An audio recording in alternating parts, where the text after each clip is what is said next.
欢迎来到频道 Daily Star News， 订阅频道，不要错过当天最热门的新闻。我们今天的时事通讯涵盖以下内容：袁冰妍对出现在荧幕上献吻的男主给予了积极的回应，以他的演技，入门水平不错。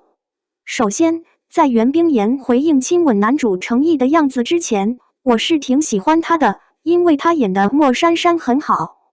但这一次却是真的破坏了我对他的好感。在这样一部热播剧中，参加活动，男女主角也被迫上演现场接吻戏。在那之后，那些电视剧的表现平平，娱乐业正在失去底线。拍的时候可以说是为了艺术，开新闻发布会什么的。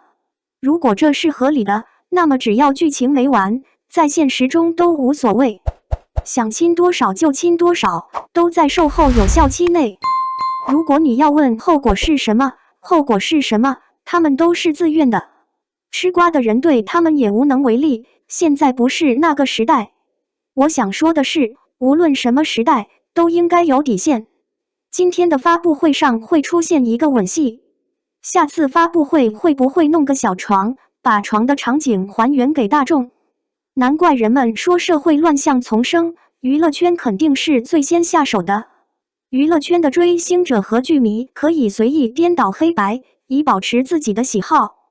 如果要问他们怎么想，他们肯定会鼓掌。如果不是太不雅的话，我希望他们能恢复新闻发布会上的性爱场面。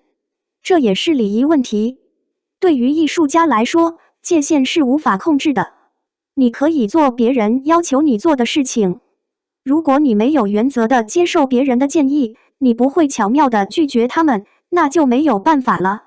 但是作为一个剧粉，我不得不说袁冰妍前期古灵精怪的少女还是演得不错，但是后期大虐之后她拉胯的演技真的是拉低了这部戏的档次，后面虐心的重场戏就没有一次是接住男主的戏的，所以就会显得女主这边的线完全崩掉。编剧的确有过于突出男主的深情，甚至在司凤被玄机的朱雀屏所伤，竟然没有安排一条让玄机去打听男主死活的线，最后编剧也不得不发长文解释，可是我也并不想听编剧的解释。但是在后期大虐部分，女主也完全没演出依然爱着司凤，却忍辣演司凤的欺骗，有时我甚至感觉司凤对她完全是个陌生人。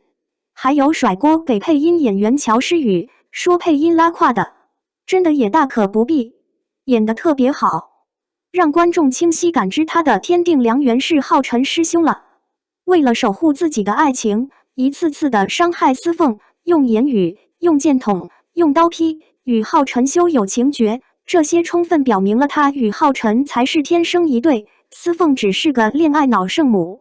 师兄死的时候，他贡献了剧中哭戏最真情实感的一幕，谁说他不会哭？只是对着司凤哭不出来吗？为啥要对着司凤哭？司凤是破坏他和浩辰的人，所以每次看到司凤都是那种恨意满满的样子。在我看来，一直有一个隐形的规则，角色不要上升到演员。如果演员本人把戏里的角色带到了戏外，只有两个可能，要么演员入戏太深，要么戏外真的有猫腻。以袁冰妍的演技，入门水准是有的，入戏太深不至于。所以我不负责任的猜测，这件事情肯定有猫腻。